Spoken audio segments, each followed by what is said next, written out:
The Father's Day festivities are in full swing here in northern Sonoma County. We are giving you the wine do's and don'ts for Dad's big day. I am thrilled to be here at Martinelli Winery.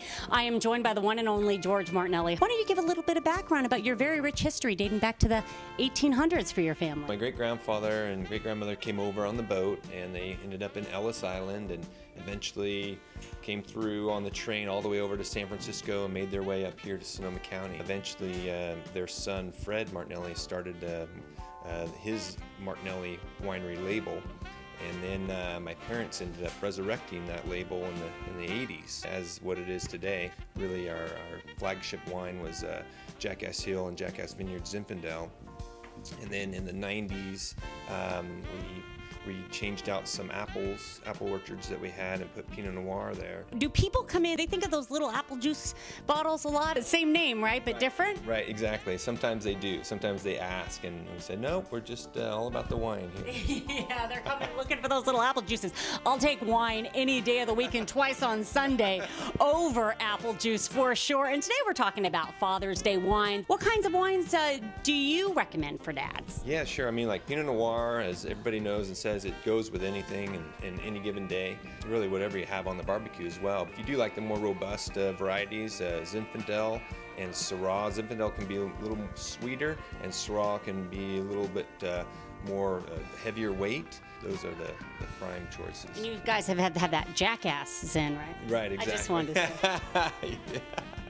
Yep. Yeah, but this is the Syrah. You call this a barbecue wine? You could pair out there with some stuff you throw on the grill? Absolutely, yeah. Any kind of barbecue sauce or anything would definitely complement it. Can you hear my stomach growling or not? Are you picking that up, folks? What would be maybe another wine that you wouldn't think of that maybe you like, maybe a lighter wine? Sure, lighter wine, even Chardonnay, you know, a chilled Chardonnay, especially during these summer months, is wonderful. Giuseppe Luisa Zinfandel, people just love, is very popular. And Ziotoni Syrah, Lolita Syrah, those two are, even though we make small amounts of it, it's people who aren't familiar with Syrah or kind of been burned by Syrah before, they just open up and they say, oh, this is what Syrah should taste like. So it sounds to me like as long as you give your dad a bottle of wine for Father's Day, you're going to be A-okay, huh? Exactly. Cheers. Our day dedicated to dads continues here at Old World Winery with Derek Trowbridge. I was born into the Martinelli family. They have a winery down the road here. My grandfather was really the guy that I wanted to be like. So I started out to become a winemaker and went to school and got a master's degree in winemaking at Fresno State. But I didn't like the wines I was making. So I went back to the beginning. Nano made wine just with, native yeast and with no additives, the way wine was made 100 years ago. And that's why when I started this label, I called it Old World, because it's back to the beginning. Getting back to the basics, and now all these years later, how's it been? It's great. I think we just counted, we're starting off bottling this month our 78th wine. The 78, you have a fave?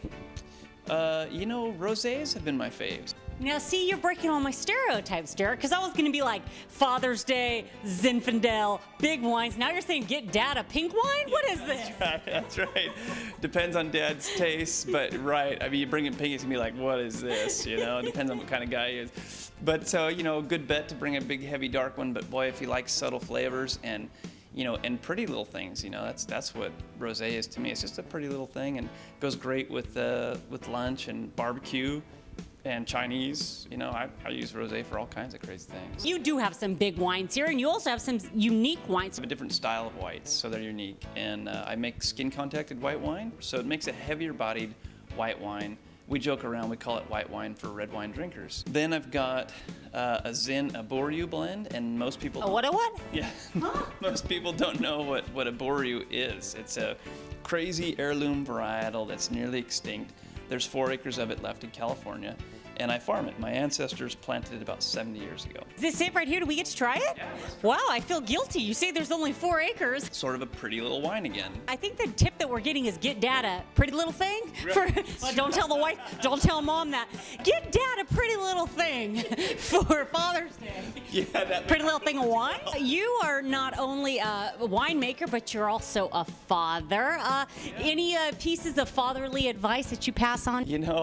I can't think of any advice. I think I'm getting in the business of not giving advice because it just seems to go the wrong way every time. We do have a family toast. You decide if it's appropriate or not, but it goes like this. It goes, you know, you gotta have your glass for giving a toast. And my grandfather's an old Italian man. He would say, "Here's to all who wish us well, and those that don't can go to hell." I'll drink to that. Cheers.